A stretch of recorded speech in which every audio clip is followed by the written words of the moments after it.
Hello friends, welcome to my YouTube channel HSC Consultant.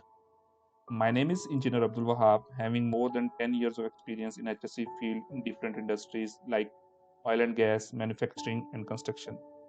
I developed this platform to share my knowledge and experience with you to add some value in HSC field. This is pure HSC platform from where we will use to discuss about HSC management system, their development, implementation and result and continual improvement. Also, we will use to share knowledge through HSC trainings on different topics.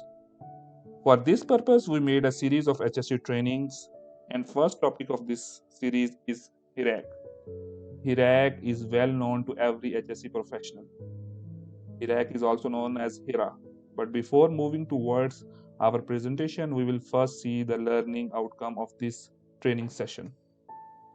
In this session, we will know about HIRAC, hazard, hazard identification, types of hazard, hazard identification tool, and objective of hazard identification. What is HIRAC? HIRAC is a compound word composed of three activities: hazard identification, risk assessment, and risk control.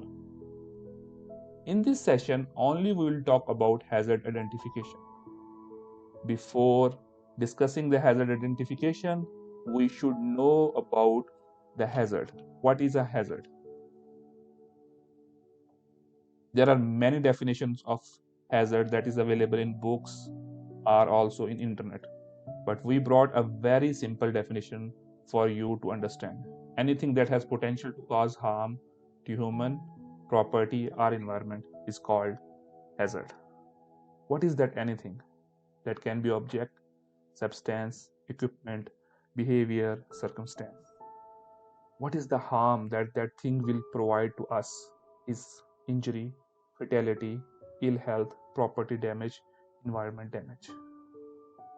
There are some examples of the workplace hazards: damaged equipment, oil spillage, unguarded saw, damaged power tools, smoke, heat stress, damaged electrical appliances, damaged cord, damaged hand tool, and bad body posture at your workstation are the example of workplace hazards. Now we'll move towards the hazard types. There are many types of hazard, but we are considering 6 major types of the hazard. First is physical hazard, chemical hazard, biological hazard, environmental hazard, psychological hazard, economics hazard. Let's see what is physical hazard. Anything that has potential to harm with or without interaction is called physical hazard.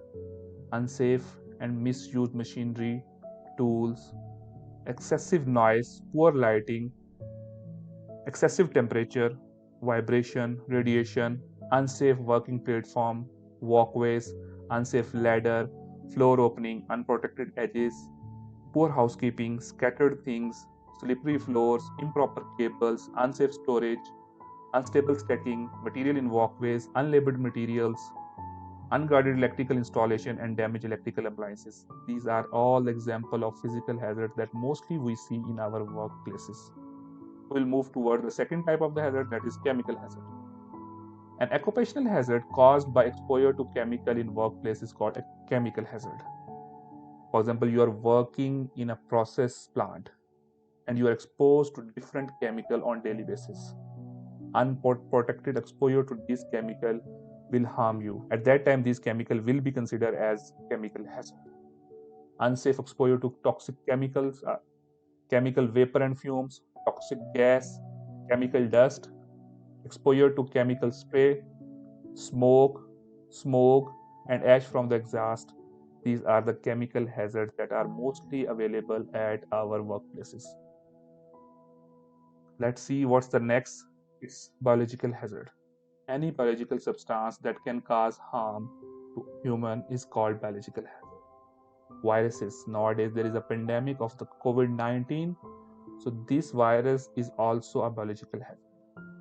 Fungus, infectious pets, animals, insects, foodborne diseases, pathogenic organisms. These are the example of biological hazard that are mostly available on our side.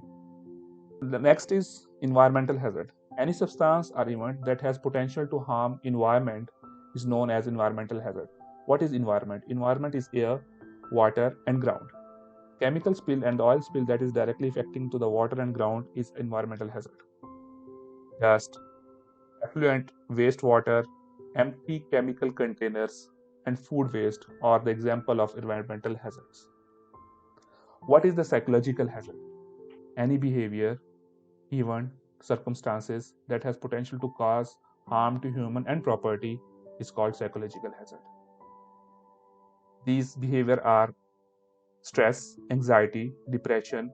There are some people that are having phobias, phobia from height, water and depth, bad working environment, bad administration, victimization at workplace.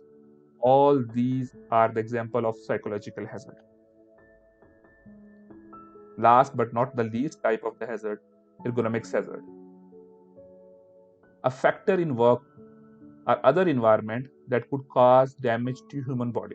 In your workplace, if you are manually handling something with a bad practice that is causing pain and strain to your back, it is ergonomics hazard. Improper manual handling, poor sitting postures, repetitive motions on your workstation, poor lighting, and poor workstations with regard to sitting, these are the ergonomics hazard.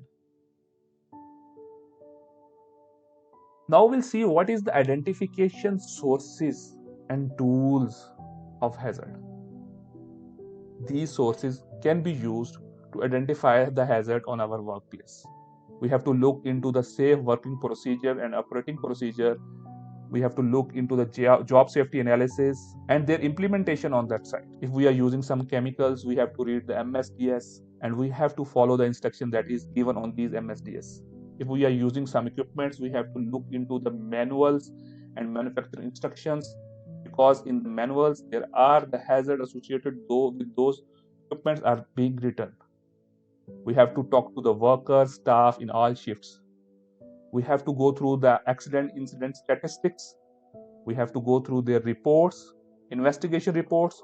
We have to discuss about the lesson learned and their implementation on the site. We have to discuss the HSE management, their checklists, inspections, audits, training records of the workforce and staff. We have to go for safety walkthrough to check the physical work environment, to check the equipments, materials, and products as well. We have to see the maintenance record of tools and machinery. We have to evaluate the emergency procedures and their implementation on site. We have to see the laboratory reports of the raw product, exhaust, and effluents as well. We have to look into the work facilities and welfare programs for the workers and their implementation and effectiveness. We have to see the off-job safety programs. We have to consider the site location, culture of the people, and surrounding of that workplace. All these resources will indicate the hazards on the workplace.